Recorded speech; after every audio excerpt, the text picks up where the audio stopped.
हमारा main character एक body builder है जिससे गर्ल्स अपनी नजरें हटा नहीं पाती। इसके अलावा इस बंदे के पास सिर्फ परफेक्ट बॉडी ही नहीं है, बल्कि उसने एक लड़की को कुछ इतना बड़ा दिखाया जिसे देखकर वो पूरी तरह पागल हो जाती है। वो होता है एक जायंट डंजन क्रिस्टल जिसका वेट करीब 2 पाउंड के आसपास होता है, जिस पर लड़की शॉक में चली जाती है क्योंकि उस साइज और प्योरिटी का क्रिस्टल सिर्फ एस रैंक या उससे ऊपर के डंजन्स में ही मिलता है। और आज तक पूरे कंट्री में सिर्फ 5 एस रैंक डंजन्स ही क्लियर हुए हैं, जिस पर सवाल उठता है कि ऐसा लूजर टाइप इंसान इतना रेयर क्रिस्टल कैसे रख सकता है। और अगर तुम सोच रहे हो कि इतना मस्कुलर बॉडी वाला प्रोटैगनिस्ट लूजर कैसे हो सकता है, तो चलो कहानी की शुरुआत में वापस चलते हैं। शुरुआत में वो सिर्फ डंजन्स में दूसरे हंटर्स के लिए क्रिस्टल स्कैवेंजर बनकर काम करता था। मतलब सिंपल वर्ड्स में वो दूसरों के छोड़े हुए स्क्रैप्स पर जीने वाला ट्रैश था, जिसकी वजह ये थी कि वो जीरो पावर वाले ले पर्सन के रूप में अवेकन हुआ था, जिस पर उसका स्किल अक्वायर करने का चांस बिल्कुल जीरो था। कम से कम उसके पास एक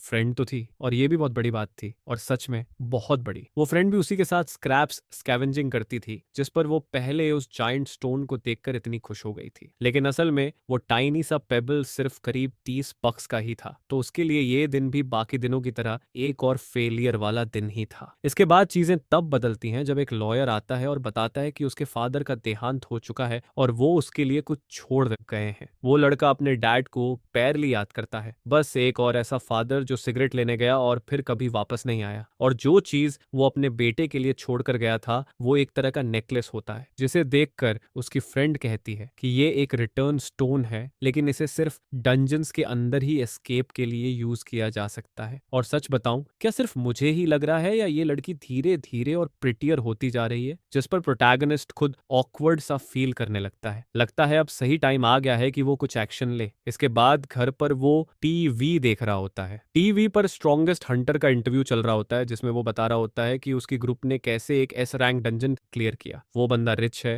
हैंडसम है और गे भी है। वहीं दूसरी तरफ प्रोटैगनिस्ट के पास बस उसके फादर का छोड़ा हुआ वो वियर्ड आर्टिफैक्ट ही होता है। लेकिन जैसे ही वो उस आर्टिफैक्ट को निकल पकड़ता है, उसके हाथ से ग्लो निकलना शुरू हो जाता है। इतना ब्राइट ग्लो होता है कि वो पैनिक करने लगता है, जिस पर अचानक वो किसी और वर्ल्ड में टेलीपोर्ट हो जाता है और सिस्टम उसे वेलकम करता है। उस वक्त उसकी माना अवेकन हो जाती है और उसके पूरे बॉडी में सर्कुलेट करने लगती है। लेकिन इससे पहले तक वो पूरी तरह टैलेंटलेस ट्रैश ही था। अचानक सिस्टम अनाउंस करता है कि उसने इम्पॉसिबल अचीव कर लिया है, क्योंकि उसने सबसे लोवेस्ट लेवल में रहते हुए हेल डिफिकल्टी एंटर कर ली थी, जिसके कारण उसे एस रैंक गुड लक का टाइटल मिलता है। लो लेवल की कॉम्पेंसेशन के तौर पर इफेक्ट्स भी बूस्टेड होते हैं। इसके अलावा वो हेल डिफिकल्टी रैंकिंग में फर्स्ट प्लेस भी ले लेता है और हेल स्ट्रॉन्गेस्ट का टाइटल अर्न करता है। अब वो फाइनल सर्वाइवर बन चुका होता है। बिना कुछ समझे वो किसी को आवाज देने लगता है वो धीरे धीरे पागल हो रहा है। लेकिन तभी उसका ध्यान एक जायंट डंजन क्रिस्टल की तरफ जाता है, जिस पर उसे बिल्कुल भी अंदाजा नहीं होता कि कुछ उसे अटैक करने वाला है। अचानक वो केचप की तरह कुछ थूकने लगता है, उसे पॉइजन कर दिया जाता है और उसका बॉडी पैरालाइज होने लगता है। उसकी स्टैमिना धीरे धीरे कंज्यूम हो रही होती है। सिस्टम इसे एनिमी अटैक रिकॉग्नाइज करता है और वो इस वर्ल्ड में सिर्फ 4 मिनट सर्वाइव करने के बाद पहली बार मर जाता है फाइन डस्ट लेवल 1 पर, जिस पर वो सोचने लगता है कि क्या ये सब एक सपना है। लेकिन उसे बताया जाता है कि मिशन शुरू हो चुका है और उसे सनराइज तक सर्वाइव करना होगा। डर के मारे वो उठता है, भागने लगता है और कहता है कि ये सिचुएशन बहुत हॉरिबल है। डेस्परेट होकर हुमू कहता है कि उसे नहीं पता कौन उसे ये सब झेलने पर मजबूर कर रहा है, लेकिन वो रिस्पॉन्सिबल इंसान से रिवेंज जरूर लेगा। तभी स्क्रीन पर दिखता है कि वो सिर्फ 5 मिनट्स ही सर्वाइव कर पाया। घुटनों के बल बैठकर कैंग भगवान से माफी मांगता है और फिर से भीख मांगता है। उसे बताया जाता है कि वो फिर मर चुका है, इस बार 11 मिनट तक सर्वाइव किया। साथ ही ये भी बताया जाता है कि उसकी पॉइजन रेजिस्टेंस और पैरालिसिस रेजिस्टेंस दोनों बढ़ गई हैं। इसके बाद प्लान 2 बनता है, जिसमें वो फाइन डस्ट को इनहेल करके खुद से निकालने की कोशिश करता है, जिस पर वो एक बार फिर मर जाता है। 14वीं डेथ के बाद उसे एहसास होता है कि सबसे ज्यादा टाइम वो तब सर्वाइव कर पाया था जब वो बस सांस ले रहा था। वो याद करने की कोशिश करता है कि उस टेक्निक को क्या कहा जाता था। फिर उसे याद आता है कि उसे सांस को लंग्स के लोअर पार्ट में रखना होता है। बचपन में उसे ये टेक्निक्स सिखाई गई थी। उसे सिखाने वाला आदमी कहता था कि जितने बच्चों को उसने देखा है उनमें सबसे ज्यादा पोटेंशियल उसी लड़के में था। ये सब सोचते हुए वो जमीन पर बैठता है और कॉन्सेंट्रेट करने लगता है। एक बार फिर वो मरता है, लेकिन इस बार वो 1 आवर 41 मिनट्स तक सर्वाइव करता है। 28th डेथ के बाद बाद उसे अजीब सा फील होता है और वो कहता है कि उसका बॉडी हल्का लग रहा है। वो सोचता है क्या उसका लेवल इंक्रीज हुआ है, लेकिन स्क्रीन बताती है कि पॉइजन उसके बॉडी में क्रिटिकल पॉइंट तक पहुंच चुका है। साथ ही ये भी बताया जाता है कि उसने पॉइजनस ब्लड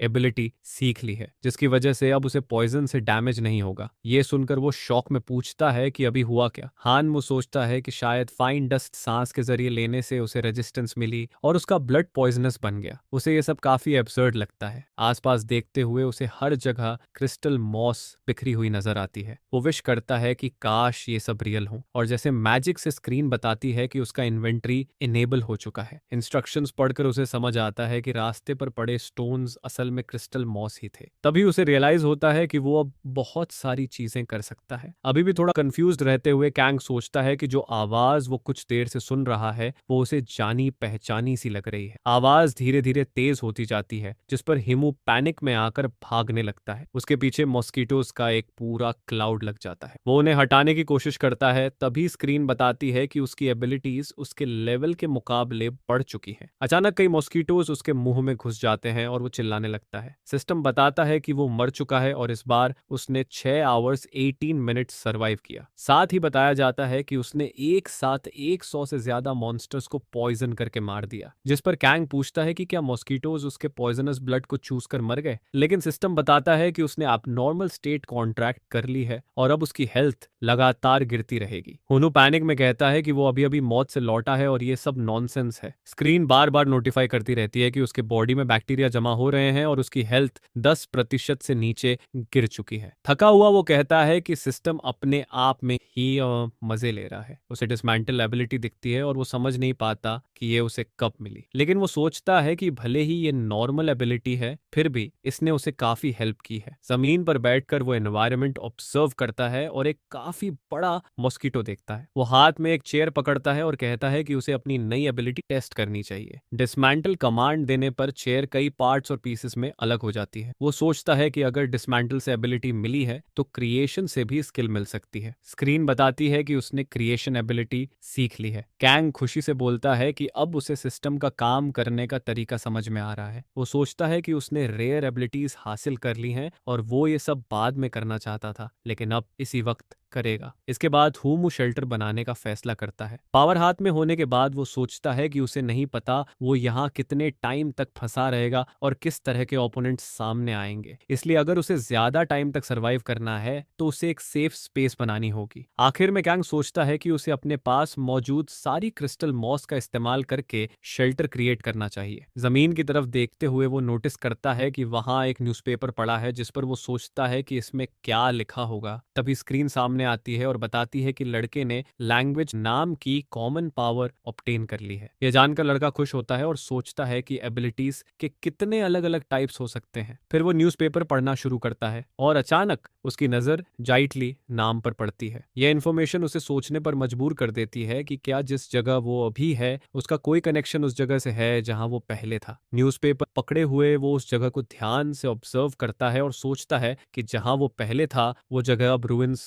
में बदल चुकी है। थोड़ा पेंसिव होकर हियोमू कहता है कि भले ही वो ये सब जानता है, लेकिन इस वक्त वो कुछ भी चेंज नहीं कर सकता। जिस पर बिना ज्यादा सोचे वो कहता है कि वो अपना बेस्ट देगा और मॉस्किटोज को डिसमेंटल करना शुरू कर देता है। कुछ समय बाद कैंग कहता है कि वो चीजें डिसमेंटल करते करते थक चुका है। तभी वो नोटिस करता है कि उसके पास कई आइटम्स जमा हो चुके हैं और वो सोचने लगता है कि वो इनका क्या करेगा। अचानक एक डार्ट दिखाई देता है, जिसे देखकर हाइमू कंफ्यूज हो जाता है। ध्यान से देखने पर वो कहता है कि ये एक कंज्यूमेबल आइटम जैसा लग रहा है और इसे पाना भी आसान लगता है। लेकिन कोई एक्शन लेने से पहले वो जानता है कि उसे उस ऑब्जेक्ट पर थोड़ा रिसर्च करना चाहिए। फिर से अपने पास मौजूद सारे आइटम्स को देखकर कैंग सोचता है कि क्या यही उसके पास मौजूद सारे मटेरियल्स हैं। जैसे ही वो प्रोडक्शन एक्टिवेट करता है, स्क्रीन बताती है कि उसने सक्सेसफुली एक लेजेंडरी अननोन एग प्रोड्यूस कर लिया है। उस एग को देखकर वो उसके साइज से शॉक हो जाता है। सिस्टम वार्न करता है कि एग को ऑब्जर्व करना जरूरी है ताकि पता चल सके अंदर क्या है, और इसमें 50% चांस है कि वो अलाइव हो या डेड। कैंग एग को अपनी शर्ट के अंदर रखता है, आंखें बंद करता है और सोच में डूब जाता है। तभी अचानक एक आवाज उसका ध्यान खींचती है, जिस पर वो सोचता है कि ये क्या हो सकता है, और फिर वो नोटिस करता है कि वहां एक गॉब्लिन मौजूद है। चौंकते हुए कैंग सवाल करता है कि वो क्रीचर यहाँ क्यों है। इससे पहले कि वो कुछ कर पाता,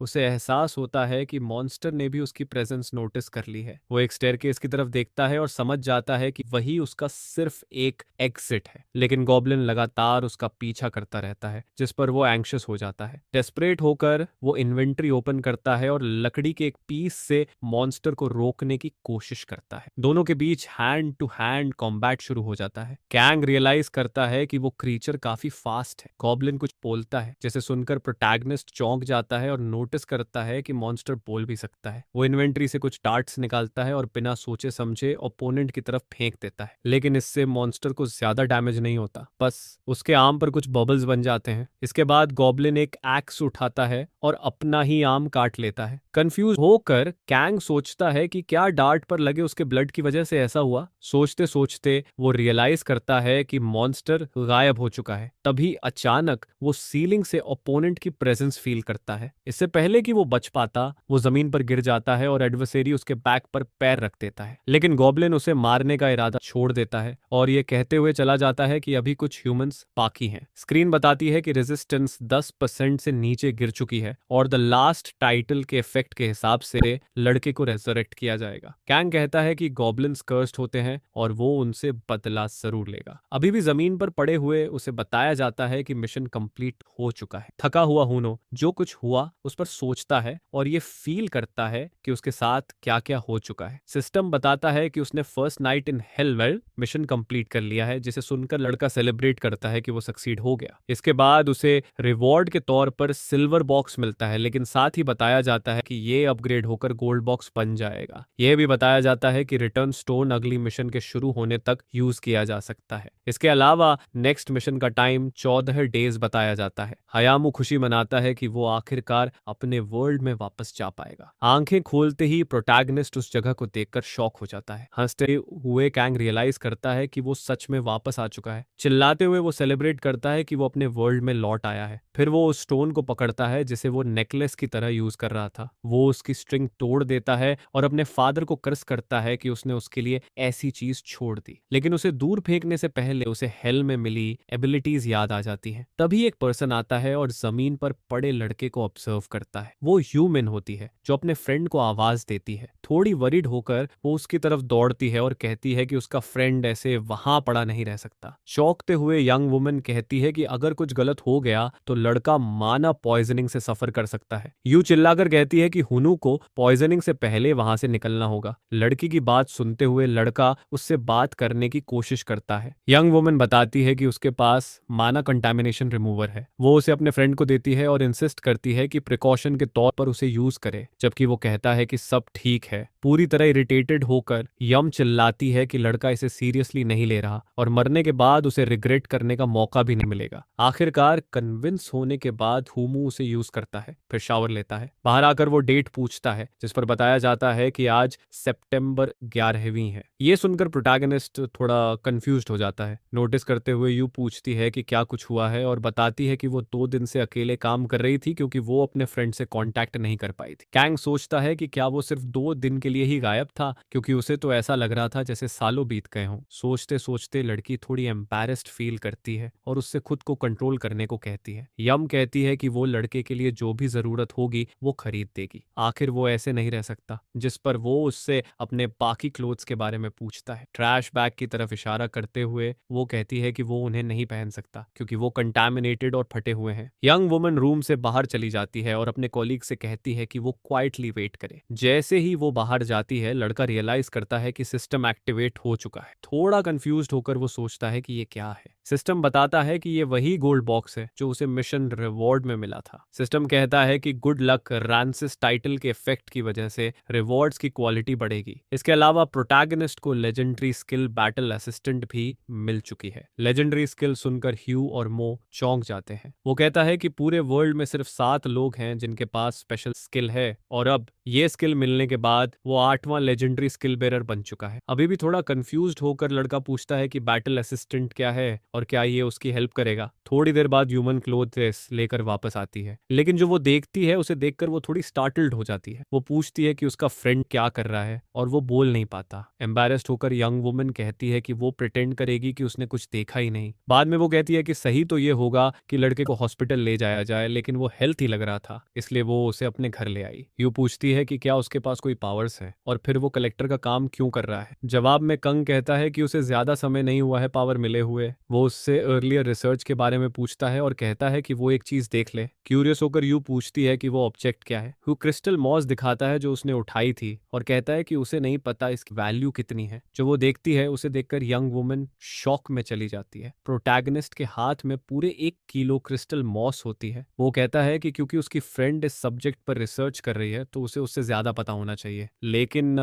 यू कहती है नो वे और ये इम्पॉसिबल है। क्रिस्टल को देखकर कंफ्यूज्ड होते हुए यंग वुमन पूछती है कि उसे ये कहां से मिला और कहती है कि इतनी प्योर क्रिस्टल मॉस मिलना आसान नहीं होता। वो स्टोन को 5 स्टार लेवल का बताती है। हाइमू पूछता है कि क्या उसकी फ्रेंड ने रिसर्च की वजह से खुद को कलेक्टर बताया था। हकलाते हुए लड़की जवाब देती है यस, जिस पर लड़का साफ करता है कि उसका स्टोन देने का कोई इरादा नहीं है, लेकिन एक्सचेंज में वो उसे बताएगा कि वो क्रिस्टल मॉस कैसे हासिल कर सकती है। इसके बाद कैंग उससे उस प्रेशियस आइटम को सेल करने में हेल्प मांगता है। मिन कहती है कि ये बिल्कुल रिडिकुलस है और वो बताती है कि इतनी प्योरिटी और साइज के स्टोन को बेचने के लिए ज्यादा डॉक्यूमेंट्स चाहिए होंगे। वो कहती है कि अगर स्टोन छोटा होता तो बेचना आसान होता, लेकिन असली प्रॉब्लम वो नहीं है। इससे पहले कि वो अपनी बात पूरी कर पाती, हाइमू स्टोन को 2 टुकड़ों में तोड़ देता है। इरिटेटेड होकर लड़की लड़के को मारने लगती है, जिस पर वो काम रहने को कहता है और दावा करता है कि उसके पास इससे भी बड़ा क्रिस्टल मॉस है। यह सुनते ही यू की आंखों में आंसू आ जाते हैं। कांपती आवाज में वो पूछती है कि क्या सच में उसके पास और भी हैं, और वो हाँ में कंफर्म करता है। फिर से मॉस बेचने में हेल्प मांगता है। उसकी कन्फर्मेशन के बाद वो कहता है कि उसकी 2 कंडीशंस हैं। पहली कि कोई नहीं जानेगा कि मॉस कहां से आया है, और दूसरी कि ये बेचने वाला वही होगा। यू मान जाती है और कहती है कि क्रिस्टल्स को आधा टूटते देखने से तो ये बेहतर है। इसके बाद यू समझाती है कि इनकी प्योरिटी सिर्फ फर्स्ट डंजन में ही मिलती है, और वो अब भी यकीन नहीं कर पा रही कि इतने प्रेशियस क्रिस्टल्स उसके हाथों में टूट रहे हैं। हुंगू कहता है कि वो बाद में डिसाइड करेगा कि आगे क्या करना है। ये इस बात पर डिपेंड करेगा कि उसकी फ्रेंड इन्हें कितनी अच्छी तरह सेल करती है। फिर वो उठता है, ट्रैश बैग से कपड़े उठाता है और कहता है कि वो जा रहा है, जिस पर उसकी फ्रेंड उसे अपने घर रुकने के लिए इनवाइट करती है। अगले दिन दोनों उठते हैं और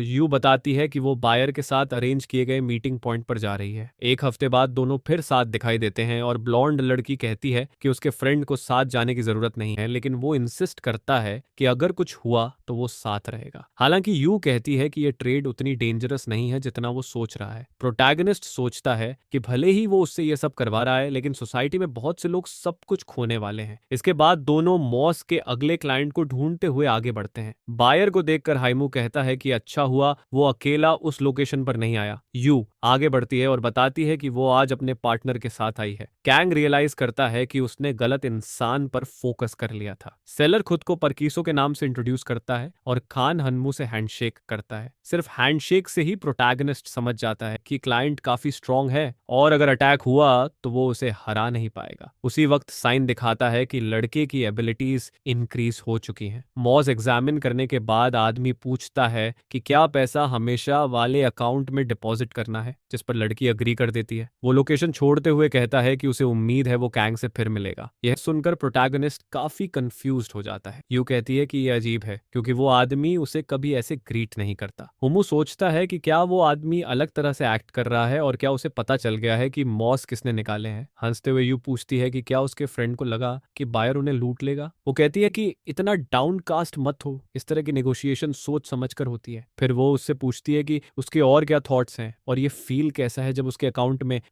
मिलियन आ रहे हैं। और कहीं पार्क वीसो से पूछा जाता है कि नेगोशिएशन सक्सेसफुल रही या नहीं, जिस पर वो हाँ कहता है और बताता है कि उसने मार्केट में मौजूद सारे प्रोडक्ट्स हासिल कर लिए हैं। वो कहता है कि अगर सारी मॉस को मिलाया जाए तो वो काफी बड़ी मात्रा में होंगी। दूसरा आदमी पूछता है कि इतनी सारी मॉस रैंडम तरीके से मार्केट में कैसे आ गई। पीस को ऑब्जर्व करते हुए वो पार्क से पूछता है कि उसे क्या लगता है, जिस पर वो कहता है कि ये मॉस 5 स्टार डंजन की प्योरिटी वाली है और साथ ही वो लड़का भी एक स्ट्रॉन्ग हंट लगता है। बातचीत के दौरान वो कहते हैं कि अगर लड़का 5 स्टार डंजन एक्सप्लोर कर सकता है तो वो हिडन रह सकता है। वो ये भी सोचते हैं कि प्रोटैगनिस्ट किसी फॉरेन कंट्री के क्लैन से हो सकता है, लेकिन कोरिया में इंटरेस्ट लेने की कोई वजह नहीं दिखती। वो पूछते हैं कि जिसने मॉस निगोशिएट की वो कैसी है और क्या उसके साथ कोई गया था। फिर वो कहते हैं कि इतनी क्वांटिटी इकट्ठा करना अपने आप में एक बड़ा फीट है। पार्क सोचता है कि 5 स्टार डंजन से इतनी क्रिस्टल मॉस कलेक्ट करने के लिए इंसान कितना स्ट्रांग होना चाहिए। आखिर में वो कंक्लूड करता है कि हुमू कम से कम कैप्टन लेवल का तो जरूर होगा। इसके बाद वो लड़के और असिस्टेंट यूमिन की इन्वेस्टिगेशन के लिए हेल्प मांगता है। काइसो कहता है कि वो ये काम संभाल लेगा। यही रिवील होता है कि पार्क से बात करने वाला लड़का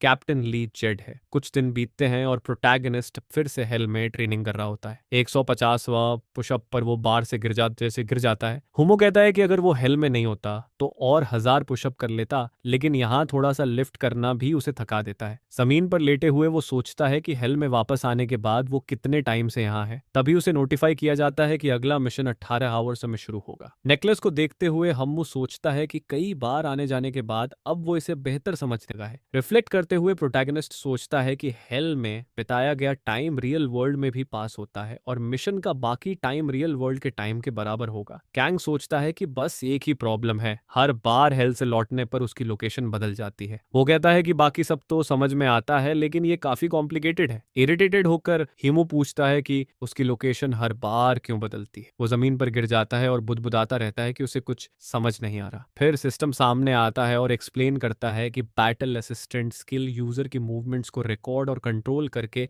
एक्यूरेसी ऑप्टिमाइज करता है। सोचते हुए कैंग को लगता है कि गेम में असिस्टेंट एक इलीगल चीट या हैक जैसा होता है और ऐसा चीट मिलने का मतलब है कि वो इसके बिना हेल में सरवाइव नहीं कर पाएगा। उसी वक्त बैटल स्किल एक्टिवेट हो जाती है। पंचेस मारते हुए ट्रेनिंग के दौरान हायुमो एनवायरनमेंट में कुछ स्ट्रेंज नोटिस करता है। वो कहता है कि ऐसा लग रहा है जैसे उसके अटैक्स धीरे धीरे एक ही पॉइंट पर एम करने लगे हैं। वो फिर स्ट्राइक करने की कोशिश करता है, लेकिन फ्रस्ट्रेटेड फील करता है। खुद से सवाल करते हुए कैंग पूछता है कि क्या असिस्टेंट ने उसकी सारी मूवमेंट्स याद करके उन्हें ऑल्टर कर दिया है और इसका असली मतलब क्या है। उसे यह सिचुएशन अनबिलीवेबल लगती है। तब एक नया मिशन शुरू होता है जिसका नाम होता है friend of a beginner. Doubt में हेल्मू सोचता है कि बिगिनर वर्ड का क्या मतलब है। कैंग कहता है कि वो पहले ही लेवल 7 पर है और उसे बिगिनर मिशन नहीं मिलना चाहिए। वो स्केयर क्रोज वाली बात याद करता है और कहता है कि उसने एरिया में कोई स्केयर क्रो नहीं देखा। लेवल अप करने की जरूरत समझते हुए वो मूव करना डिसाइड करता है। लड़का हेल में चलते हुए एक्सप्लोर करता है और तभी उसे एक स्टेयरकेस दिखाई देती है। थोड़ा स्केयर्ड होकर हुमू कहता है कि उसे ऐसा फील हो रहा है जैसे वो किसी हॉरर मूवी में है। अचानक कुछ स्केयर क्रोज सामने आते हैं और लड़के के सामने खड़े हो जाते हैं। क्यूरियस होकर वो समझ नहीं पाता कि ये चीजें क्या हैं। फिर उसे रियलाइज होता है कि ये बिगिनर लेवल स्केयर क्रोज है। ह्यूमन उनसे कहता है कि कम से कम स्केयर क्रोज को कूल तो दिखना चाहिए। ऑब्जर्व करते हुए वो नोटिस करता है कि ओपोनेंट्स के पास कोई लेवल नहीं दिख रहा और वो कंक्लूड करता है कि इन्हें अचानक एक्सपीरियंस नहीं मिलना चाहिए। ओपोनेंट्स के बारे में ठीक से ना जानते हुए वो सोचता है कि डार्ट फेंकने में कोई नुकसान नहीं है। वो ऑब्जेक्ट थ्रो करने के लिए तैयार होता है। डार्ट फेंकने के बाद वो लकड़ी के एक पीस के पीछे छिप जाता है, लेकिन स्केयर क्रोज मूव नहीं करते, जिस पर लड़का डाउट में पड़ जाता है कि क्या ये सच में सिर्फ स्केयर क्रोज ही हैं। मॉन्स्टर्स की तरफ से कोई एक्शन न देखकर उसे लगता है कि मिशन आसान होगा। पंच मारने की कोशिश करते वक्त कैंग चौंक जाता है। वो कहता है कि उसे पूरा यकीन है कि उसने पूरी ताकत से मारा, लेकिन ऐसा लगता है जैसे उसने कुछ हिट ही नहीं किया। अचानक स्केयर क्रोज की आंखें रेड हो जाती हैं और वो कहते हैं कि ओपोनेंट रिकॉग्निशन कंप्लीट हो चुकी है और स्पारिंग शुरू की जा रही है। डरते हुए कैंग रियलाइज करता है कि ओपोनेंट्स उसका लेवल मैच करने के लिए एडजस्ट हो रहे हैं और वो लड़ाई से पहले मॉन्स्टर्स के बारे में बात करने को कहता है, लेकिन थैंक गॉड कि ये ओपोनेंट्स गॉब्लिन्स से स्लो है। थॉटफुल होकर हाइमू सोचता है कि रियल वर्ल्ड में लेवल 7 होना मतलब कम से कम 5 साल एक्सपीरियंस वाले बॉडीगार्ड या सोल्जर जैसा ट्रीट किया जाना है, लेकिन हेल में उसे सिर्फ बिगिनर की तरह देखा जाता है। इरिटेटेड होकर वो स्केयर क्रोज को थ्रेटन करता है, जिस पर उसे उसे बताया जाता है कि बैटल असिस्टेंट स्किल एक्टिवेट हो चुकी है। उस सिचुएशन में प्रोटैगनिस्ट को उन सारे रोबोट्स को डाउन करना ही होगा। नर्वस होकर वो फर्स्ट अटैक के लिए खुद को प्रिपेयर करता है। अचानक ओपोनेंट में से एक पंच के साथ उसकी तरफ बढ़ता है। डेंजर नोटिस करते ही कैंग हाइमूस मूवमेंट पर ध्यान देता है और आसानी से डॉज कर लेता है। अपॉर्चुनिटी देखकर वो काउंटर अटैक करता है और एनिमी को हिट करता है, लेकिन तभी एक रोबोट उसे पकड़कर चोकहोल्ड में लेने की कोशिश करता है। एल्बो स्ट्राइक से वो ओपोनेंट को ठीक से हिट करता है, लेकिन खुद को रोबोट से छुड़ा नहीं पाता। क्विक मोशन में वो बॉडी घुमाता है और एंड्रॉइड के हेड पर स्ट्राइक करता है। मेटल डेंट होने लगता है और डिफेक्ट्स दिखने लगते हैं। कंफ्यूज होकर कैंग हाइमू सोचता है कि क्या अटैक एक्सपेक्टेड तरीके से काम कर गया है। उसी moment robot opponent recognition complete करता है और लेवल 2 स्पारिंग इनिशिएट हो जाती है। इसी डिस्ट्रैक्शन में बाकी एनिमीज भी उसे पकड़ने की कोशिश करते हैं। एक उसके बालों को जबरदस्त ताकत से पकड़ लेता है, दूसरा उसके आर्म्स को टारगेट करता है, जिससे उसकी मूवमेंट्स लिमिट हो जाती हैं। उसकी लेग्स भी इफेक्टिव अटैक का टारगेट बनती है। उस मोमेंट में वो खुद को पूरी तरह इमोबिलाइज्ड महसूस करता है। डिस्परेट होकर वो रोबोट से छोड़ देने को कहता है, तभी एक पंच सीधे उसके फेस पर लगता है और इंस्टेंट इंटेंस पेन होता है। प्रोटैगनिस्ट को अपनी सिचुएशन पर यकीन नहीं होता और उसे खुद को डिफेंड करने का कोई तरीका ढूंढना पड़ता है। अचानक उसकी फिजिकल स्ट्रेंथ के साथ ब्लीडिंग और पेन रेजिस्टेंस भी बढ़ने लगती है। लड़का लगातार एंड्रॉइड्स के हिट्स झेलता रहता है जो खत्म होने का नाम नहीं लेते। थोड़ी देर बाद उसकी रेजिस्टेंस 10% से नीचे चली जाती है और स्ट्रॉन्गेस्ट इन हेल टाइटल के एडवांटेज के हिसाब से वो रेजरेक्ट होता है। इंजर्ड और सिवियर वुंड्स के साथ वो रिकवर करने की कोशिश करता है, लेकिन उसे रियलाइज होता है कि अब काफी देर हो चुकी है। उसका बॉडी इतने अटैक्स से प्रैक्टिकली एग्जॉस्टेड हो चुका है। एक भी प्रॉपर ब्लो लैंड न कर पाने की वजह से वो अपनी स्ट्रेंथ पर डाउट करने लगता है और भागने की पॉसिबिलिटी पर सोचता है। वीक और अनस्टेडी होने के बावजूद वो जमीन से उठता है। ओपोनेंट्स को मार्शल आर्ट्स यूज करते देख वो अपनी एनर्जी रिलीज करना शुरू करता है। वो चाहता है कि किसी इफेक्टिव चीज से इन एनिमीज को एक बार में खत्म कर दे। तभी एनर्जाइज्ड बैटन उसके सामने अपीयर होता है। वो उगली लकड़ी हाई अटैक पावर वाली बन जाती है, लेकिन ज्यादा ड्यूरेबल नहीं होती। रनिंग करते हुए वो डिसाइड करता है कि इसी वुडन बैटन से इस फाइट को एंड करेगा। उसकी आंखों में रेज और डिटर्मिनेशन साफ दिखती है। रोबोट्स कॉम्बैट पोजीशन में खड़े होते हैं, थ्रेट के लिए रेडी रहते हैं। एक स्ट्राइक में वो पूरी ताकत से एक ओपोनेंट को हिट करता है। रिजल्ट में उसका आर्म पूरी तरह डिस्ट्रॉय हो जाता है। कैंग हू डैमेज को ध्यान से ऑब्जर्व करता है। हिट होते ही रोबोट ओपोनेंट रिकॉग्निशन करता है। ब्लिंक ऑफ एन आई में रोबोट की बॉडी से कोई अननोन वेपन निकलने लगता है। नर्वस होकर प्रोटैगनिस्ट खुद को टाइट स्पॉट में पाता है। थोड़ी ही देर में सभी ओपोनेंट्स के हाथों में पावरफुल वेपन्स आ जाते हैं और सबका एम सिर्फ एक इंसान पर होता है, कंग हायुमू पर। टोटल सर्वाइवल ड्यूरेशन 5 डेज के साथ हीरो डिफीट हो जाता है। ब्रेथलेस लेकिन डिटर्मिन्ड होकर वो फिस्ट्स क्लेंच्ड करता है और एक्सट्रीम फटीग के बावजूद फाइट के लिए रेडी रहता है। एंड्रॉइड का ब्रूटल ब्लो फ्यूरी के साथ आता है और लड़के को रिएक्ट करने का बेयरली टाइम मिलता है। फियर्स शाउट के साथ वो अपनी सारी ताकत एक डेवस्टेटिंग और प्रिसाइज पंच में डाल देता है। रोबोट्स को वॉल से पिन करना लो ब्लो हो सकता है, लेकिन खुद को डिफेंड करने का और कोई तरीका नहीं होता। बैटल असिस्टेंट काम कर रहा होता है और वो सोचता है कि 1-on-1 में वो इसे खत्म कर सकता है। सडनली वो अपने बॉडी की सारी एनर्जी रिलीज करने लगता है। एनवायरनमेंट पूरी तरह ट्रांसफॉर्म हो जाता है और एटमॉस्फेयर पूरी तरह इल्यूमिनेटेड हो जाती है। नेक्स्ट स्टेप एनिमी के कोर को ब्रेक करना होता है। रोबोट के पास पहुंचते ही अपोनेंट रिकॉग्निशन कंप्लीट हो जाती है और वार्निंग दिखती है कि लेवल 3 स्पारिंग शुरू हो चुकी है। एंड्रॉइड के ऊपर चढ़कर वो इंटेंस ब्लोज देता है। जैसे जैसे ओपोनेंट स्ट्रांग होता है वैसे वैसे वो खुद भी स्ट्रांग होता जाता है। थका हुआ वो ये तक भूल जाता है कि मिशन कितनी बार फेल हो चुका है। लास्ट टाइम उसे पीछे से अटैक किया जाता है और वो रोबोट के हाथों मर जाता है। फिर एक प्रिसाइज किक उसके हेड पर लगती है और वो मर जाता है। यहाँ तक कि रिंग स्टाइल फाइटिंग मूव भी उसकी लाइफ एंड कर देता है। काउंटलेस बार वो सेम मिशन में फेल होता है और बार बार मरता है। यंग मैन उस मार्शल आर्ट्स डिस्प्ले से पूरी तरह इरिटेटेड हो चुका होता है जो उसके बॉडी को डिस्ट्रॉय कर रही होती है। उसे लगता है रोबोट को कई मार्शल आर्ट्स मूव्स आते हैं क्योंकि वो मूव्स रिपीट नहीं करता। सडनली अपोनेंट दोनों पैर जमीन पर जमाकर फाइट के कंटिन्यूएशन का वेट करता है। दोनों एक दूसरे को डिटर्मिनेशन के साथ देखते हैं और नेक्स्ट मूव के बारे में सोचते पहुंचते हैं। कांग हुईमू ने कभी नहीं सोचा था कि वो मानो अमानो फाइट में मरेगा, इसलिए वो विक्ट्री को लेकर कॉन्फिडेंट रहता है। लीप लगाकर वो एंड्रॉयड के पास पहुंचता है, लेकिन उसका पंच बिना किसी ट्रिक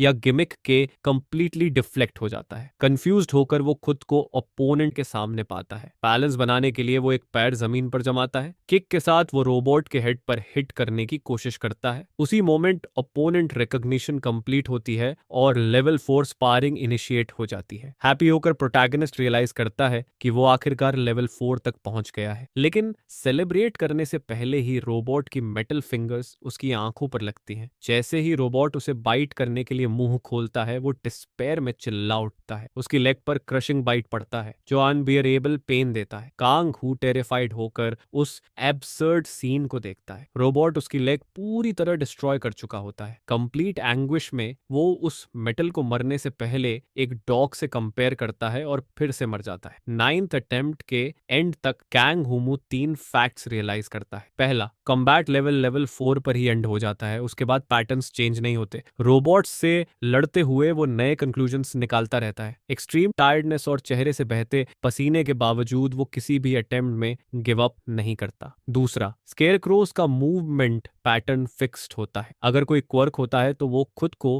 करेक्ट करने के लिए रुकते हैं। इन फैक्ट्स को समझकर वो रास्ते में कुछ स्केयरक्रोस को डिफीट करने में मैनेज कर लेता है। उसकी विल टू विन बहुत स्ट्रांग होती है और फटीग उसे रोक नहीं पाती। तीसरा, उन्हें कंप्लीटली डिस्ट्रॉय करने की जरूरत नहीं होती, क्योंकि सर्टेन डैमेज लेने के बाद वो खुद ही मूव करना बंद कर देते हैं। एंड में उन्हें पूरी तरह खत्म करना जरूरी नहीं होता। इन 3 फैक्ट्स को समझने के बाद ह्यूमू के रिजल्ट्स इनॉर्मस होते हैं। जल्दी ही वो स्पारिंग कई बार कंप्लीट कर लेता है। हर फाइट में उसे नई स्किल्स और कॉम्बैट पावर्स मिलती रहती हैं। हीरो डिसाइड कर लेता है कि वो जो कुछ भी सीख सकता है सीखेगा। इवन नोइंग की जरूरत नहीं है, वो एक स्केयरक्रो को कंप्लीटली डिस्ट्रॉय कर देता है। अगर वो सबको डिस्ट्रॉय करता रहा तो इवेंचुअली फाइट खुद रुक जाएगी। अपनी सारी एनर्जी के साथ वो एनिमीज पर इंटेंस ब्लोज लॉन्च करता है। उसी मोमेंट वार्निंग फिर से दिखती है कि स्पारिंग कंप्लीट हो चुकी है। थोड़ी ही देर बाद beginners friend mission finally complete हो जाती है। कांग ह्यानमू के फेस पर फटीग और हैप्पीनेस दोनों साफ दिखते हैं। सारे स्केयरक्रोज जमीन पर पड़े होते हैं और उठने का कोई चांस नहीं रहता। वो सीन देखना उसके लिए सच में बहुत सैटिस्फाइंग होता है, लेकिन एक्सट्रीमली टायर्ड होने की वजह से वो सांस लेने के लिए जमीन पर गिर जाता है। प्रोटैगनिस्ट चाहता था कि वो अपने लेवल के बराबर एनिमी से फाइट करे, इसीलिए उसे मिशन का नाम भी बिलीवेबल नहीं लगता। उसके लिए इसका बिगिनर से कोई रिलेशन नहीं था। वो ऑलमोस्ट टीचर लेवल जैसा था। ऐसा लगता है जैसे उनकी फाइटिंग टेक्निक्स सीधे उसके अंदर ठूंसी जा रही हो। टॉपिक बदलते हुए वो रिवॉर्ड्स चेक करने का डिसाइड करता है। Title good luck rank SSS के इफेक्ट की वजह से रिवॉर्ड्स की क्वालिटी इंक्रीज होने वाली होती है। बिना कुछ समझे उसे अपने हाथों में एक रैपिंग क्लॉथ मिलती है। वो लेजेंडरी सेलेस्टियल क्रेडल होती है, एक क्लॉथ आइटम जो ग्रोथ को एक्सेलरेट करता है और बॉडी के किसी भी डैमेज को पूरी तरह रिस्टोर करता है। खुश भी और डिसअपॉइंटेड भी होकर लड़के को समझ नहीं आता कि इस आइटम को यूज कैसे करे। वो सोचने लगता है कि अगर वो इस क्लॉथ को अपने सिर पर बांध ले तो शायद वो ज्यादा स्मार्ट हो जाए। अनश्योर होकर वो क्लॉथ को बस अपने सिर पर रख लेता है, लेकिन कुछ भी नहीं होता। एम्बैरेस्ड होकर वो शुक्र मनाता है कि उस एनवायरनमेंट में कोई स्पेक्टेटर नहीं है। आखिर में वो मान लेता है कि ये क्लॉथ ज्यादा काम की नहीं है, क्योंकि वो तो मरकर भी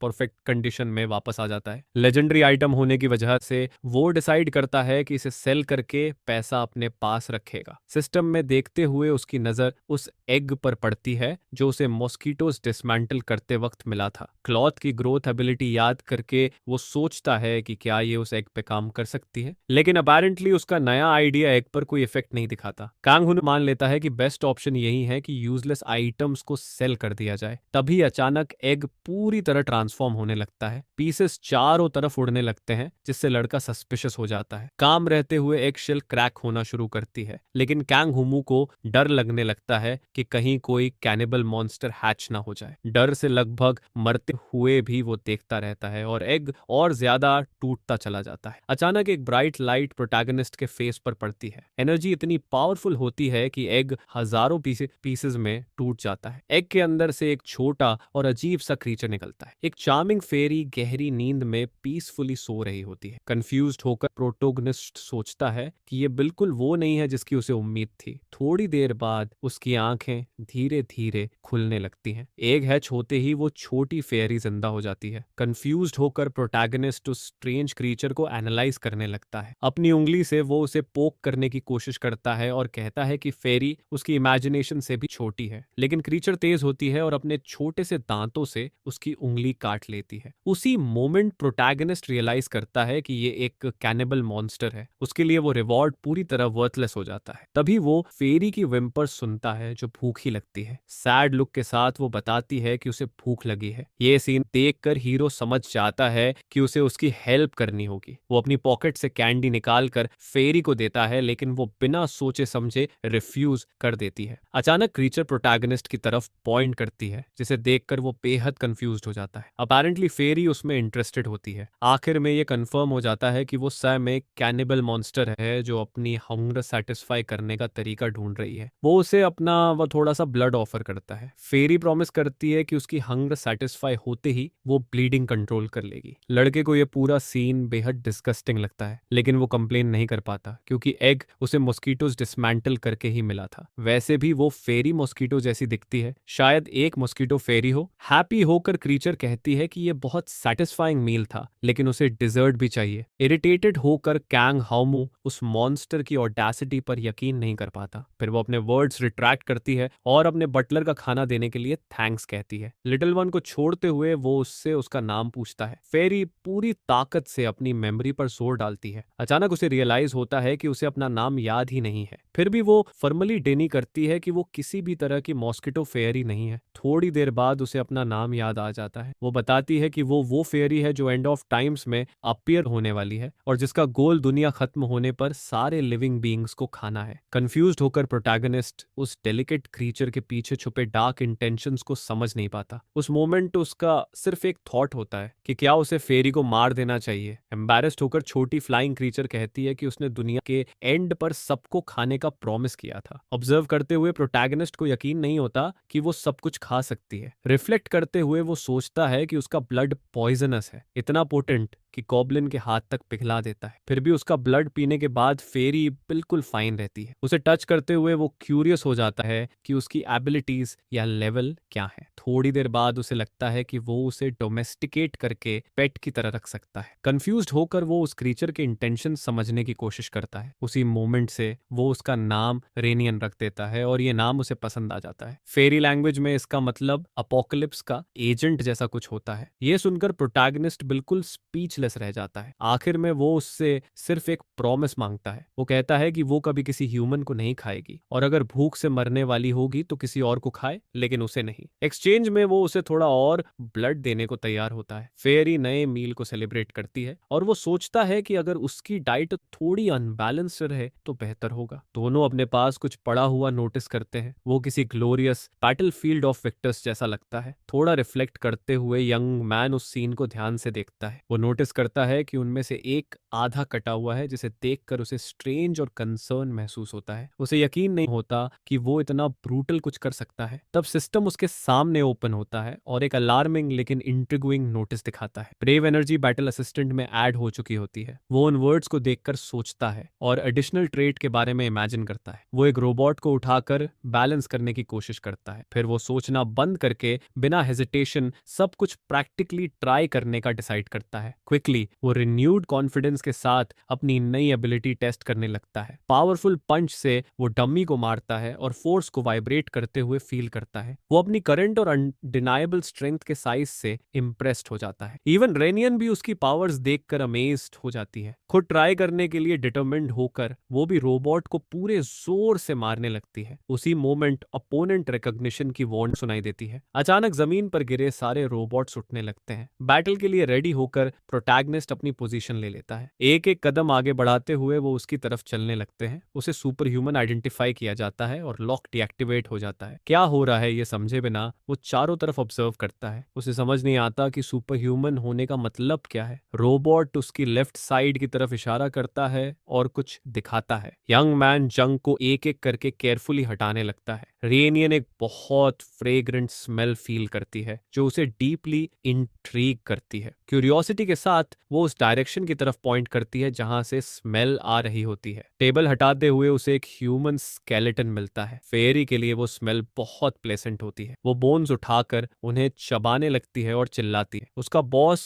उसे याद दिलाता है कि वो 1.5 लोगों को भी नहीं खा सकती। फेरी अपने हाथ पर नोटिस करती है कि वहां एक लेटर मौजूद है। लेटर खोलते ही वो उसमें लिखा सब कुछ पढ़ना शुरू करती है। राइटिंग में लिखा होता है कि नाइटमेयर लेवल के बाद 3 साल बीत चुके हैं और टॉक्सिक इरा में पैदा हुए बच्चे मर चुके हैं। एबिलिटीज वाले यूजर्स भी उसे सहन नहीं कर पाए और मरने लगे। होप लगातार खत्म हो रही थी और ह्यूमैनिटी एक्सटिंक्शन की तरफ बढ़ रही थी। प्रोटैगनिस्ट इन वर्ड्स को इमीडिएटली बहुत सीरियसली नहीं लेता। लेटर और उस मैसेज के हिसाब से जो उसने वहां एंटर करते वक्त देखा था, ये उस वर्ल्ड के फ्यूचर के बारे में था। लेटर में फादर जोहान और प्रोफेसर पार्क हायोस की डेथ का भी जिक्र होता है, लेकिन लेटर साइंड नहीं होता, इसलिए उसे नहीं पता चलता कि इसे किसने लिखा। रिटर्न स्टोन मिलने पर फेरी पूछती है कि क्या वो खा सकती है। प्रोटैगनिस्ट स्केलेटन की पोटेंशियल के बारे में सोचने लगता है। वो रेने से उस ऑब्जेक्ट को देने के लिए कहता है। स्टोन को टच करते ही एक लाइट पूरे स्पेस में भरने लगती है। डिस्परेट होकर दोनों को समझ नहीं आता कि क्या हो रहा है। उसका हाथ स्टोन से चिपक जाता है। वो उसे छोड़ नहीं पाता और हाथ फ्रोजन रहता है जब तक स्टोन कई पीसेस में टूट नहीं जाता। डेस्परेट होकर लड़का इंटेंस पेन फील करने लगता है। अपने हाथ की हथेली की तरफ देखते हुए वो कुछ सच में अजीब और डिस्टर्बिंग नोटिस करता है। किसी समझ से बाहर तरीके से उस स्टोन का डिजाइन उसकी स्किन पर ट्रांसफर हो चुका होता है। उसी वक्त एक वार्निंग आती है कि स्टार्स उसे देख रहे हैं। अचानक उसके आसपास सब कुछ बदलना शुरू हो जाता है। जिस फ्रेंड को वो बटलर कहता था, रेनन उसे गुड बाय कहकर चली जाती है और उससे कहती है कि वो सरवाइव करे और खुद वापस लौटे। वहीं दूसरी तरफ वो किसी सुपर नेचुरल फोर्स की पकड़ में आता है और धीरे धीरे और डेस्परेट होता जाता है। अचानक वो खुद को पूरे यूनिवर्स के बीचों बीच पाता है। चारों तरफ एंडलेस स्टार्स होते हैं। कंफ्यूज्ड होकर उसे कुछ भी समझ नहीं आता कि ये सब क्या हो रहा है। स्पेस में चलते हुए वो फेरी को कॉल करने की कोशिश करता है। तभी एक और वार्निंग आती है कि एडवांस्ड स्टार बरूले ने स्टार फ्रैगमेंट के अब्सॉर्प्शन को रिकॉग्नाइज कर लिया है। बरूल उन वैल्यूज से डिसअपॉइंटेड हो जाता है जिन्हें वो अब तक डिफेंड करता आया था। इसलिए वो फ्रैगमेंट लेता है और आंसर्स की तलाश में निकलने का फैसला करता है। डरते हुए वो मरने की पॉसिबिलिटी पर मजाक करने लगता है। उसे यकीन नहीं होता कि कोई स्टार उससे डिसअपॉइंटेड हो सकता है। अचानक एक वार्निंग दिखती है कि लॉक ओपन हो चुका है। स्टार्स के ओनर्स ऐसे बीइंग्स होते हैं जिनका स्पेस में कहीं अपने टेरिटरी पर एब्सोल्यूट कंट्रोल होता है। ये बीइंग्स अपनी पूरी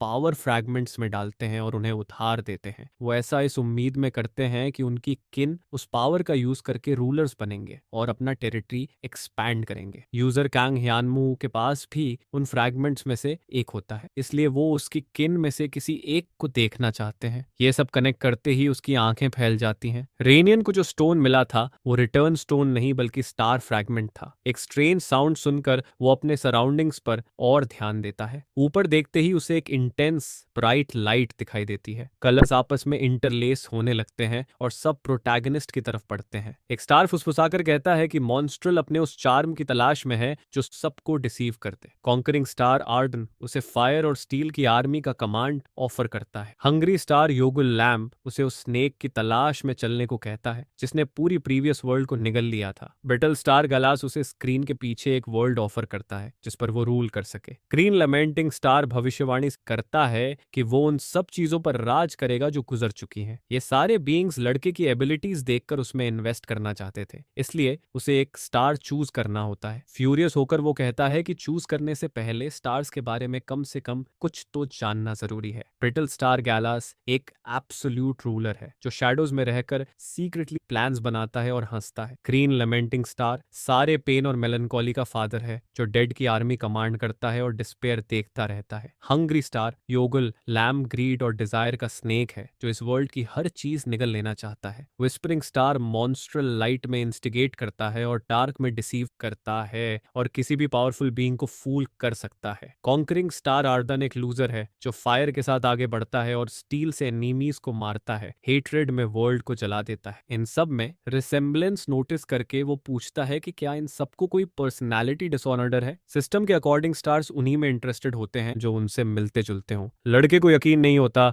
कि वो इन बीइंग्स जैसा हो सकता है। उसे नहीं लगता कि वो कंस्पिरेटर नेचर वाला, अटेंशन चाहने वाला ग्रीडी इंसान है। फ्यूरियस होकर वो मानने से इनकार करता है कि वो हेल से इसीलिए गिरा क्योंकि वो बैड गाय था। वो खुद को ट्रैश से कंपेयर करता है, लेकिन ये भी जानता है कि वो पूरी तरह जस्ट इंसान नहीं है। फिर भी वो कहता है कि उसने कभी बर्डन बनकर जिंदगी नहीं जी। शायद प्रोटैगनिस्ट कुछ चीजें न जानने की वजह से फेल हुआ था, फिर भी वो खुद को उन लोगों से बेहतर मानता है। क्यूरियस होकर वो पूछता है कि अगर वो किसी स्टार को चूज करता है तो क्या चेंज होगा। उसकी रिक्वेस्ट समझते हुए ब्रिटल स्टार उसके पास खुलता है और प्रोटैगनिस्ट का फ्यूचर दिखाता है। स्टार्स की पावर देखकर वो शॉक में आ जाता है और उसका एक्सप्रेशन पूरी तरह बदल जाता है। अब उसे एक स्टार चूज करना होता है। अपने सारे सफरिंग की वजह से वो डिस्ट्रस्टफुल हो जाता है और श्योर नहीं होता कि उसे कुछ अच्छा मिलेगा भी या नहीं। वो पूछता है कि क्या उसे कोई प्राइस पे करना होगा। आंसर मिलता है कि उसे उस बीइंग को सर्व और फॉलो करना होगा। स्टार्स अपनी किन को सपोर्ट करते हैं और किन स्टार्स के रिप्रेजेंटेटिव्स बनते हैं। स्टार चूज करना एक रेयर अपॉर्चुनिटी होती है। रिकॉग्निशन मिलने और सक्सीड करते रहने से यंग मैन की ग्रोथ और फास्ट हो जाती। चॉइस लेने में टाइम लेने पर स्टार्स नाराज हो जाते हैं और एरोगेंस बताते हैं। अकेले सोचते हुए वो रिफ्लेक्ट करता है कि शायद उसे अपने वर्ड्स में केयरफुल होना चाहिए था। उसे पता है कि बिना प्राइस की पावर अच्छी होती है, लेकिन फिर भी उसके मन में डाउट्स रहते हैं। स्टार्स किसी रीजन से उसके पास आए थे। पहली ही मुलाकात में वो चाहते थे कि वो अपनी पूरी लाइफ का फैसला कर ले, वो भी बिना किसी पर ट्रस्ट किए। इन बातों के बाद कॉन्करिंग स्टार आर्दान उसमें इंटरेस्ट खो देता है। प्रोटैगनिस्ट को फर्क नहीं पड़ता और वो कहता है कि वो जा सकता है। आखिर में स्टार्स उसे सोचने के लिए टाइम देने को कहते हैं। खुश होकर वो उनकी कंसर्न के लिए थैंक्स करता है। अचानक यंग मैन वापस उसी जगह लौट आता है, थोड़ा टेस्ट सा, लेकिन उसके पास एक स्टार इंटेंस तरीके से शाइन कर रहा होता है, इंट्रीगिंग और मिस्टीरियस। उसकी इंटेंशन समझ ना आने पर उसके दिल में चिंता बढ़ने लगती है। मॉन्स्ट्रल उसे शॉक्स भेजना शुरू करता है, जिस पर वो पेन की कंप्लेंट करता है। आखिर में वो बाकी स्टार्स के साथ चली जाती है। सिस्टम दिखाता है कि विस्परिंग स्टार मॉन्स्ट्रल ने उसकी एबिलिटीज का एक हिस्सा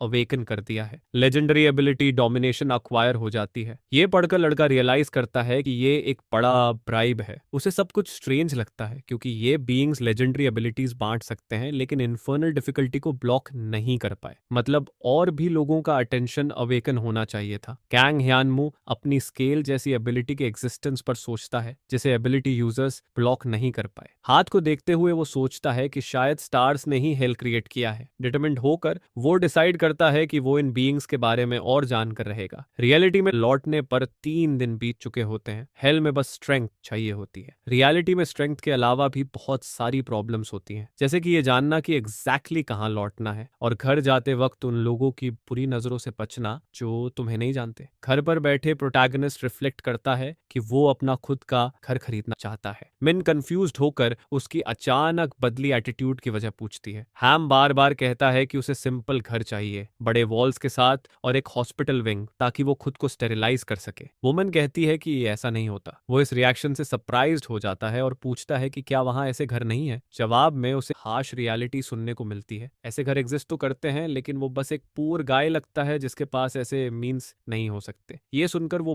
पूरी तरह शेकन हो जाता है। वुमन उसे कंसोल करती है और कहती है कि उसका मतलब ये नहीं था कि वो कभी ऐसा घर खरीद ही नहीं सकता। थोड़ी देर बाद प्रोटैगनिस्ट सोचता है कि वो सही है, लेकिन पहले उसे ऐसा घर ढूंढना होगा जो उसे पसंद आए। साथ ही वो ये भी सोचता है कि अगर उसने अचानक घर खरीदा तो लोग उसे अजीब नजरों से देखेंगे। अभी उसे ज्यादा पैसा इकट्ठा करने, स्ट्रॉन्ग बनने और अपनी रैंकिंग बढ़ाने पर फोकस करना चाहिए। स्टार्स के बारे में वो बहुत सोचता है और ये भी कि उसे सिर्फ एक ही क्यों चुनना है। सब स्टार्स काफी स्ट्रॉन्ग लगते हैं, फिर सिर्फ एक चूज करने की मजबूरी क्यों है। वो चाहता है कि जो कुछ वो ऑफर कर रहे हैं ये हैं, उसे सब मिल जाए। वर्ल्ड खत्म भी हो जाए तो फर्क नहीं पड़ता। आखिर में अगर वो स्ट्रॉन्ग है तो पूरी वर्ल्ड उसके पैरों के नीचे होगी। इन थॉट्स में उड़ते हुए मिन उसकी तरफ चिल्लाती है और उसे रियलिटी में वापस लाती है और कहती है कि खाना तुरंत खाए। फिर दोनों टीवी देखने लगते हैं और न्यूज में बेक्ड ड्यू डंजन की खबर चल रही होती है। न्यूज आगे चलता है और बताया जाता है कि बैकडो बैरियर कोरियन पेनिनसुला में लॉन्ग टर्म पीस ला सकता है। इसे देख रहे लोग पुराने कोलैप्स और इस तरह की चीजों पर अब कम अटेंशन मिलने की बात करने लगते हैं। हमारा हीरो पूछता है कि ये कौन सा इवेंट था और इसे फ्लड कहता है। फिर एक्सप्लेनेशन दी जाती है। फ्लड वो सिचुएशन होती है जब डंजन के मॉन्स्टर्स कंटेनमेंट तोड़कर बाहर निकल आते हैं, जिसमें 5 स्टार मॉन्स्टर्स भी शामिल होते हैं। उन्हें हराने के लिए माना से इम्ब्यूड वेपन्स जरूरी होते हैं। ऐसी जगह पर इन्वेड करना पूरी तरह शॉट इन द डार्क जैसा होता है। अगर गेली की टीम सक्सीड कर जाती है तो शायद कुछ बदल सकता है। आखिर सभी क्लैंस मानते हैं कि नॉर्थ को डिफीट करना इम्पॉसिबल है। प्रोटैगनिस्ट पूछता है कि क्या वो सक्सीड हुए थे क्योंकि उसे याद नहीं आता। न्यूज चलते रहते हैं और लड़का इंस्टेंट नूडल्स मुंह मुंह में डालते हुए सुनता रहता है। बताया जाता है कि 3 डेज का टेस्ट होगा टैलेंट सेलेक्ट करने के लिए। ये टेस्ट काफी एक्सटेंसिव होगा क्योंकि पेक्ट में एंटर करने वाली ग्रुप चुनी जाएगी, इसलिए लार्ज स्केल टैलेंट्स गैदर किए जा रहे हैं। ये सुनकर लड़का अलर्ट हो जाता है और तुरंत टीवी बंद कर देता है ताकि फोकस कर सके। लेकिन इससे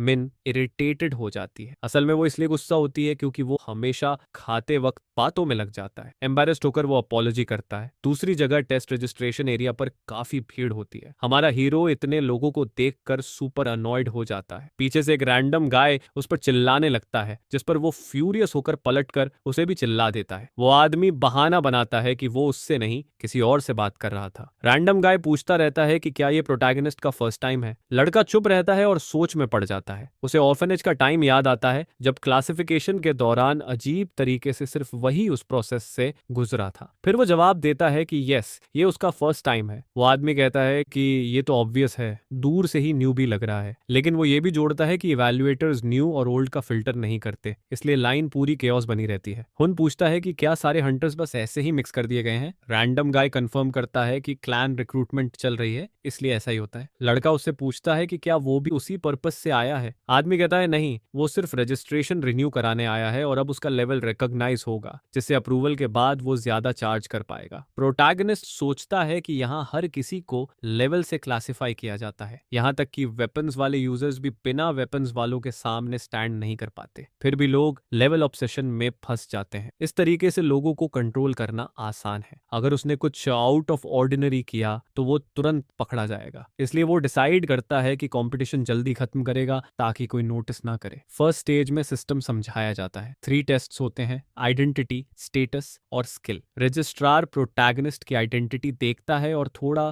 कंफ्यूज्ड फील करता है। पूरी प्रोसेस हैवी ब्यूरोक्रेसी से भरी होती है। अगर फर्स्ट स्टेज फेल हुआ तो बड़ी प्रॉब्लम हो सकती है। स्टेटस टेस्ट ब्लड सैंपल से होता है, जिसे लैब में एनालाइज किया जाता है। इसके बाद सबसे इंपॉर्टेंट स्किल टेस्ट होता है, जो प्योर कॉम्बैट कॉम्पिटेंसी टेस्ट है। सिस्टम एक्सप्लेन होते वक्त एक रैंडम गाय 140 स्कोर पर सेलिब्रेट करता है। नॉर्मल आदमी का लेवल करीब 100 के आस पास होता है, कोई ऊपर कोई नीचे। फिर भी हाई स्कोर का ज्यादा मतलब नहीं होता। ज्यादातर लोग नंबर्स की परवाह नहीं करते। प्रोटैगनिस्ट ये सब सोचता रहता है और उसकी टर्न आ जाती है। उसे डिवाइस पर हाथ रखना होता है और अंदर एक स्फीयर पकड़नी होती है। वो स्फीयर ढूंढता है और अंदर गहराई में एक महसूस करता है। वो उसे स्क्वीज करता है और जोरदार आवाज आती है जैसे कुछ टूट गया हो। साइंटिस्ट शॉक हो जाते हैं। लड़का डर जाता है। सब एक दूसरे को देखते हैं और ऑकवर्ड साइलेंस छा जाती है। हन तुरंत अपना हाथ डिवाइस से बाहर खींच लेता है। साइंटिस्ट नंबर्स देखकर हैरान होते हैं और इवैल्यूएटर्स समझ नहीं पाते कि सिर्फ लेवल मेजर करने वाली मशीन कैसे टूट गई। वो सोचते हैं कि लेवल कितना ज्यादा होना चाहिए ऐसा करने के लिए और कंक्लूड करते हैं कि मशीन डिफेक्टिव रही होगी। लड़का वरीड हो जाता है कि उसने मशीन तोड़ दी। इवैल्यूएटर ये कहता है कि ये नॉर्मल है, बस फिर से ट्राई करना होगा। मशीन फिक्स होने लगती है और प्रोटैगनिस्ट सोचता है कि क्या उसे अपनी स्ट्रेंथ होल्ड बैक करनी चाहिए। इस बार वो डिसाइड करता है कि ज्यादा फोर्स यूज नहीं करेगा, शायद मशीन दोबारा न टूटे। बीप की आवाज आती है और इवैल्यूएटर्स आपस में बात करते हैं कि मशीन फिर भी ठीक से क्यों काम नहीं कर रही। आखिर में प्रोटैगनिस्ट टेस्ट पास कर लेता है, लेकिन इवैल्यूएशन पेंडिंग रहती है। इसके बाद डिवीजन शुरू होती है। हायर डिफेंस वाले एक साइड, हायर अटैक वाले दूसरी साइड। अगर अनश्योर हो या कोई बफ हो तो लेफ्ट साइड जाना होता है। हायन इंस्ट्रक्शंस सुनकर कंफ्यूज हो जाता है क्योंकि उसकी इवैल्यूएशन पेंडिंग है। उसे याद आता है कि वो यहाँ कैसे पहुंचा। स्टाफ को लगा था कि उसके कंपेनियंस लेजी हैं, इसलिए उसे एक्सेस मिल गया। इंटरव्यूअर उससे पूछती है कि क्या उसकी स्किल्स मेजर करना डिफिकल्ट था। वो कहता है कि शायद हाँ, क्योंकि टेस्ट में मशीन समहाउ मॉडिफाई हो गई थी। इंटरव्यूअर कहती है कि वो उसे पास कर देगी, लेकिन एक पैम्फलेट देगी फॉलो करने के लिए। वो बताती है कि ये टेस्ट प्रीवियस से अलग होगा क्योंकि अब क्लैन टायन गाइड करेगा। वो अनोइंग नहीं बनना चाहती, लेकिन चांसेस हैं कि वो हर्ट हो सकता है या वर्स भी। अगर वो सिर्फ पैसे के लिए आया है तो भले ही कंपनी अच्छी पे करे, लेकिन कोई और जॉब देखना बेहतर होगा। हेन कहता है कि वो पैसे के लिए नहीं कर रहा। इंटरव्यूअर पूछती है कि फिर रीजन क्या है, पावर, स्टेटस या डिस्टॉर्टेड जस्टिस।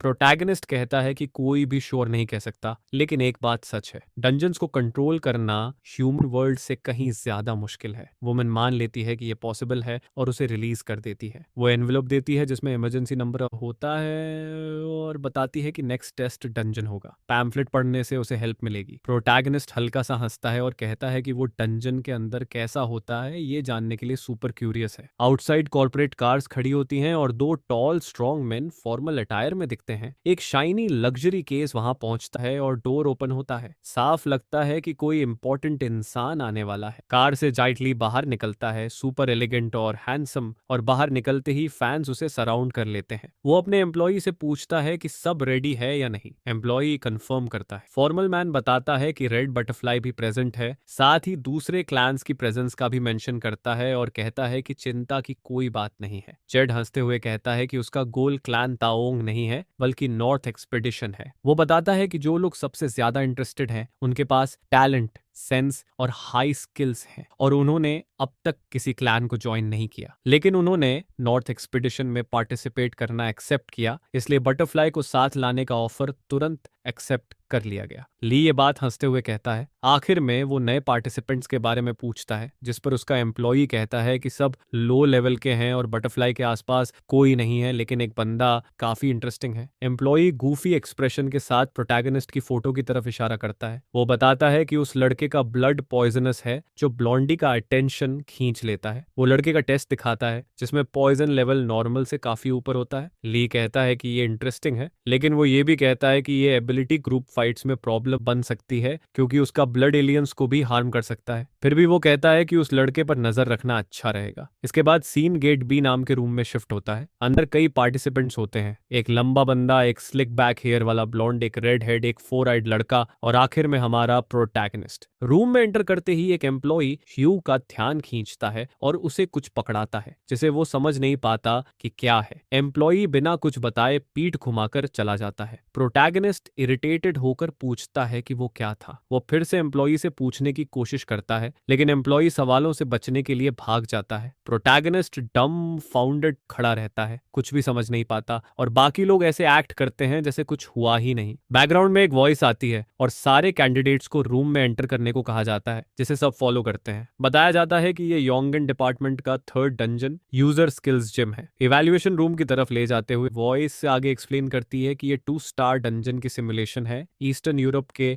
डंजन की कॉपी। पार्टिसिपेंट्स का ऑब्जेक्टिव होता है ज्यादा से ज्यादा कार्ड्स कलेक्ट करना। टेस्ट का थीम डंजन है। नेक्स्ट 3 आवर्स तक सबको रियल डंजन एक्सपीरियंस मिलेगा। हर इंसान के पास एक पीस होगा और मॉन्स्टर्स के पास 3 पीसेस होंगे। जिसके पास सबसे ज्यादा पीसेस होंगे वही रिवॉर्ड जीतेगा। मतलब मॉन्स्टर्स के अलावा ह्यूमंस भी प्रे हैं, ऐसा नर्डी लड़का कहता है, और हुम उसे पूछता है कि क्या वो उनके साथ ज्वाइन करना चाहता है। प्रोटैगनिस्ट कान खुजलाते हुए कैजुअल सा जवाब देता है और सीधा नो बोल देता है। बाकी लोग शॉक्ड हो जाते हैं। वो मिस्चिवस स्माइल के साथ दोबारा नो दोहराता है और कहता है कि वो ज्वाइन नहीं करना चाहता। ग्लासेस वाला लड़का आर्ग्यू करता है कि उनके पास ज्यादा लोग हैं और डिफेंसिव और रिकवरी स्किल्स भी हैं। प्रोटैगनिस्ट कहता है कि सिंस सबसे ज्यादा पॉइंट्स वाला ही जीतेगा, ग्रुप बनाने का कोई मतलब नहीं है क्योंकि प्राइस शेयर करना पड़ेगा। दूसरा पूछता है कि क्या यही असली रीजन है, जिस पर वो कहता है कि और कोई रीजन है ही नहीं। टॉलेस्ट बंदा कहता है कि बाकी ग्रुप से फाइट्स होंगी, जिस पर हु बस उन्हें गुड लक कह देता है। लेकिन टॉलेस्ट वहीं नहीं रुकता। वो शॉर्टेस्ट को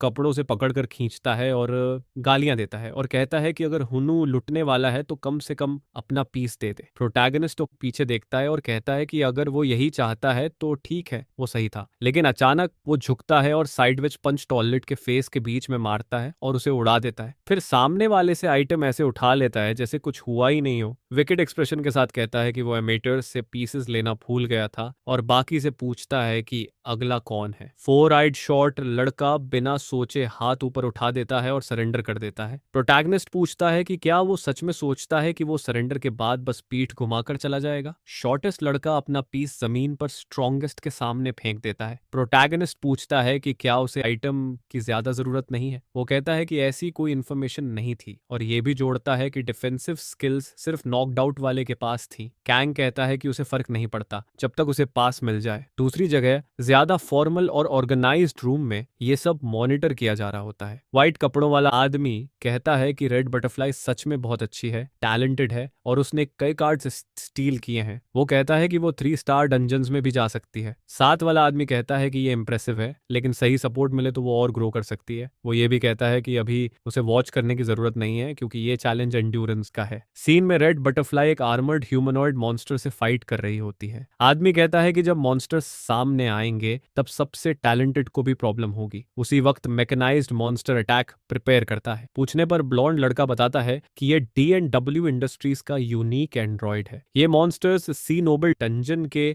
मशरूम मॉन्स्टर्स से बने स्पोर्स और स्किन से बनाए जाते हैं। इसका ऑफिशियल नाम मशरूम ड्रॉइड है। नाम भले ही खराब हो, लेकिन ये करंट टेक्नोलॉजीज में बेस्ट है। हाई कॉम्बैट स्किल्स, ड्यूरेबिलिटी, माना एक्सपेंशन और ऑटो रिपेयर के साथ। ये सब एक्सप्लेन होते हुए दिखता है कि कई रोबोट्स टेस्ट पार्टिसिपेंट्स से लड़ रहे हैं, किसी को पंच मारकर हवा में उड़ा देते हैं। आदमी कहता है कि वीक लोग इसे फेस नहीं कर पाएंगे, लेकिन ग्रुप में वीकेस्ट को भी चांस मिल जाता है। असली प्रॉब्लम उनके लिए है जो अकेले लड़ते हैं, जैसे रेड बटरफ्लाई। अकेले एक से लड़ना भी मुश्किल है, खासकर क्योंकि कार्ड डीप होता है और निकालना हार्ड होता है। और मॉन्स्टर्स ही प्रॉब्लम नहीं है, बाकी पार्टिसिपेंट्स भी मौका देखकर उसे खत्म कर सकते हैं। आदमी पूरी एक्सप्लेनेशन देता है, तभी मैप पर एक बड़ा रेड पॉइंट दिखता है। वो अपने साथी से चुप रहने को कहता है और पूछता है कि क्या उसने मैप पर कुछ नोटिस किया। वो कहता है कि कुछ इंटरेस्टिंग होने वाला है। रोबोट सामने खड़े फाइटर को ध्यान से देखता है। वो फाइटर प्रोटैगनिस्ट होता है जो रेज और एंजाइटी से जल रहा होता है और फिर अचानक हंस पड़ता है। वो कहता है कि उसे तो रियल मॉन्स्टर की उम्मीद थी। ओपोनेंट आगे बढ़ता है और प्रोटैगनिस्ट तेजी से जंप करके ह्यूमनॉइड के फेस पर प्रिसाइज पंच मारता है और उसे डिफॉर्म कर देता है। वो चिल्लाता है कि मॉन्स्टर कुछ बोलता भी नहीं है। मशरूम फाइटर जमीन पकड़कर रेजिस्ट करने की कोशिश करता है, लेकिन उससे पहले ही हुनीमू दूसरा पंच प्रिपेयर कर लेता है और कहता है कि रोबोट की मूवमेंट्स बहुत सिंपल हैं। वो चिन पर प्रिसाइज हुक मारता है। मॉन्स्टर बैलेंस खो देता है और वो मौका लेकर उसकी टांग पकड़ता है और उसे ऊपर फेंक देता है और कहता है कि इसके स्किल्स बहुत लो हैं। लड़का दांत पीसता है, उससे में सांस तेज हो जाती है और आसमान की तरफ चिल्लाता है कि ये सिचुएशन बिल्कुल फन नहीं है। और जब आसपास देखते हैं तो पता चलता है कि वो पहले ही कई मॉन्स्टर्स को हरा चुका है। सिर्फ हराया नहीं, बल्कि पूरी तरह डिस्ट्रॉय कर चुका है। उनमें से एक मॉन्स्टर को उठाकर वो डिसमेंटल एबिलिटी यूज करता है, उसके बॉडी को तोड़ता है और अंदर से वही कार्ड निकाल लेता है जो उसे चाहिए था और कहता है कि ये तो बहुत ईजी था, ऐसा उसने एक्सपेक्ट नहीं किया था। वो अपने हाथ में कार्ड को देखते हुए खुद से सवाल करता है कि ये इतना आसान कैसे हो गया, और बोलता है कि वो इस सिचुएशन से अनॉयड होने लगा है। इसी बीच इवेंट नरेटर चिल्लाकर अनाउंस करता है कि गेम शुरू हुए 34 मिनट्स हो चुके हैं और 30% से ज्यादा पॉइंट्स ऑलरेडी कलेक्ट हो चुके हैं और अब रैंक्स अनाउंस करने का टाइम है। थर्ड प्लेस पर कर्मा 7 पॉइंट्स के साथ, सेकंड प्लेस पर रेड बटरफ्लाई 9 पॉइंट्स के साथ, फर्स्ट प्लेस पर हुमुकंग 16 पॉइंट्स के साथ। हमारा लड़का ब्रैग करता है और कहता है कि उसे ऐसे वीक पपेट से लड़ने से अच्छा गॉब्लिन्स से लड़ना ज्यादा पसंद है। फिर भी वो आइटम्स चेक करता है और देखकर सरप्राइज्ड हो जाता है, क्योंकि वो सिर्फ नॉर्मल स्पोर्स होते हैं मीट फॉर्म में। वो कहता है कि ये इंटरेस्टिंग है कि मॉन्स्टर आइटम होने के बावजूद इस मटेरियल को ट्रीट किया गया है, और सोचता है कि अगर ये स्केयरक्रोज वाले मटेरियल जैसा ही है तो शायद यही रीजन है कि वो इतने रेजिस्टेंट होते हैं। लेदर उसके आर्म पर शाइन करने लगता है और मूव करता है, जिस पर वो सोचता है कि शायद वो इससे कुछ बना सकता है। वो क्राफ्टिंग एबिलिटी एक्टिवेट करता है और वहां से एक ह्यूज ग्लो निकलता है। इसी के साथ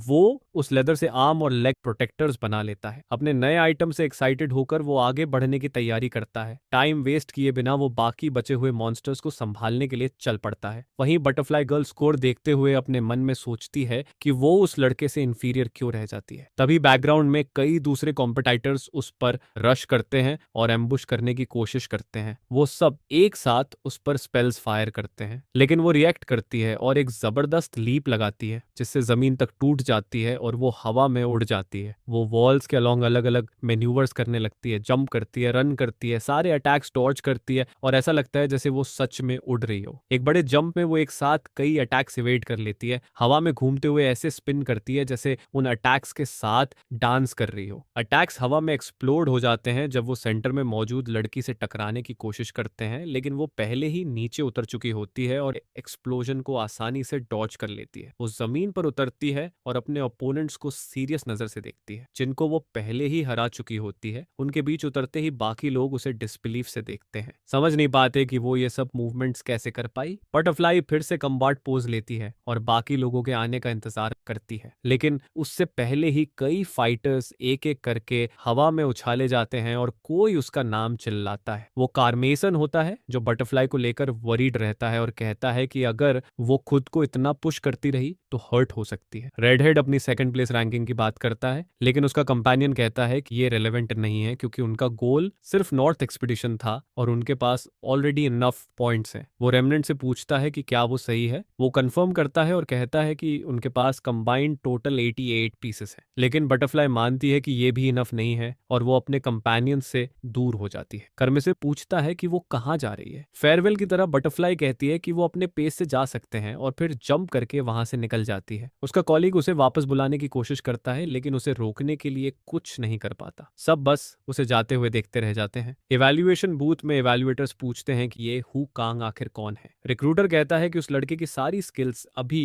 पेंडिंग रिव्यू में हैं। व्हाइट कपड़ों वाला आदमी पूछता है कि क्या वही पॉइजन ब्लड वाला लड़का है और ये कंफर्म किया जाता है। फिर पूछा जाता है कि क्या वही आदमी पहले डंजन में भी था और ये भी कंफर्म हो जाता है। वो पूछता है कि क्या ये वही टैलेंटेड इंसान नहीं है जो बिना परमिशन के भी डंजन्स में घुस जाता है। कंपेनियन पूछता है कि क्या वो रोग्स की बात कर रहा है लेकिन जोड़ता है कि उस लड़के का कोई क्रिमिनल रिकॉर्ड नहीं है। ब्लॉन्ड कहता है कि ऑपोजिट सी में लॉज ज्यादा फ्लेक्सिबल है तो ये पॉसिबिलिटी जरूर है और ये कहते हुए बड़ी स्माइल देता है। टेस्ट में वापस आते हुए हम प्रोटैगनिस्ट को एक मॉन्स्टर आइटम हिलाते हुए देखते हैं और वो कहता है कि उसे बाकी लोगों को लड़ते देखने का इंतजार नहीं हो रहा। जहां रेड बटरफ्लाई कुछ खोजते हुए तेजी से भाग रही होती है वहीं हमारा लड़का मॉन्स्टर मीट खाना शुरू करता है और सिस्टम उसे नॉर्मल इवैल्यूएट करता है लेकिन तुरंत ही वो सब थूक देता है और कहता है कि इसका टेस्ट बहुत हॉरेबल है और जोड़ता है कि भूखा होने के बावजूद इसे खाना मुश्किल होगा। लाइट मूड तभी टूट जाता है जब हन को एक बुरी फीलिंग आती है। कुछ बहुत तेज स्पीड से उसकी तरफ आ रहा होता है। पीछे देखकर वो सोचता है कि शायद कोई टैलेंटेड इंसान होगा लेकिन तभी उसे बटरफ्लाई पीछे दिख जाती है। बटरफ्लाई बिना टाइम वेस्ट किए एक्सप्लोजन के साथ उस पर जंप करती है और वो उड़ते हुए डॉज कर लेता है। वो बेहद सीरियस और एंग्री होती है। प्रोटैगनिस्ट को देखते हुए बैटल के लिए प्रिपेयर करती है और पूछती है कि क्या उसके सामने खड़ा इंसान अकेला है। सार्कास्टिकली हीरो कहता है कि एरिया के चारों तरफ उसके 150 आदमी खड़े हैं और पूछता है कि वो ऐसा सवाल क्यों कर रही है। लड़की कुछ देर उसे चुपचाप देखती है और फिर कहती है कि वो अकेला ही है। वॉर क्राई के साथ वो उसे बैटल के लिए बुलाती है और कहती है कि जो भी है दिखाए। हम देखते हैं कि प्रोटैगनिस्ट का लेवल लड़की से आधा है लेकिन इससे पहले कि वो ज्यादा सोच पाए वो उस पर डायरेक्ट पंच के साथ आ जाती है। वो समझ नहीं पाता कि वो इतनी स्ट्रॉन्ग कैसे है और उसके पंच को अपने आर्म्स से ब्लॉक करता है। प्रोटैगनिस्ट कुछ कर पाता उससे पहले ही बटरफ्लाई एक फ्रंट किक प्रिपेयर कर लेती है। इस बार ब्लॉक करने की बजाय वो डॉज करता है और सोचता है कि अगर पंच सही लगा तो सीधा आफ्टर लाइफ पहुंच जाएगा। बटरफ्लाई किक मिस होने के बावजूद फुट के बॉटम से वापस अटैक करती है लेकिन फिर से वो डॉज कर लेता है। किक जमीन पर लगती है और फ्लोर को भारी डैमेज होता है। वो नर्वस होकर हंसता है और सोचता है कि अगर उसके पास बैटल हेल्पर नहीं होता तो वो बड़ी मुसीबत में होता। एक और किक उसके पास से निकल जाती है और वो पीछे झुककर डॉज करता है। वो सोचता है कि हेल्पर होने की वजह से अडेप्ट करना और अटैक्स इवेट करना आसान हो गया है लेकिन सोच पूरी भी नहीं होती कि लड़की फिर से किक प्रिपेयर कर लेती है। ये भी डॉज हो जाती है और वो रियलाइज करता है कि काउंटर अटैक का कोई मौका नहीं मिल रहा। वो टायर्ड महसूस करने लगता है और बटरफ्लाई से डिस्टेंस बनाने की कोशिश करता है और कहता है कि उसे ये सिचुएशन पसंद नहीं है। किम सोचता है कि वो कुछ ऐसा दबाए हुए है जो ह्यूमंस के खिलाफ बहुत डेंजरस होगा लेकिन इतनी पावरफुल अपोनेंट के सामने वो ठीक है, खासकर क्योंकि वो ज्यादा देर तक ये फाइट नहीं खींच पाएगा। उसकी एक फिस्ट ब्लूइश ग्लो करने लगती है और उसी moment red head extreme speed से सीधे उस पर चार्ज करती है। दोनों टकराने वाले होते हैं। पूरे अरीना में ब्लू और रेड एनर्जीज फैल जाती हैं। रेड बटरफ्लाई और कांग हुमू के बीच फाइट और भी इंटेंस हो जाती है। दोनों की नजरों में गुस्सा साफ दिखता है। जब अपोजिंग एनर्जीज टकराती हैं तो पूरे एनवायरनमेंट में लाइट फैल जाती है। दोनों डिसाइड कर लेते हैं कि इस बैटल को जल्दी खत्म करना है। जैसे ही बटरफ्लाई पंच मारती है उसे कुछ स्ट्रेंज महसूस होता है। अचानक उसके आर्म और लेग पर एक साथ हिट लगती है और इंजरीज की वजह से वो जमीन पर गिर जाती है। टायर्ड होकर कैंग हू सांस लेने की कोशिश करता है। वो उससे कहता है कि अपने पीसेस उसे दे दे। विश्वास नहीं करते हुए कि वो बैटल हार गई है वो बैग जमीन पर फेंक देती है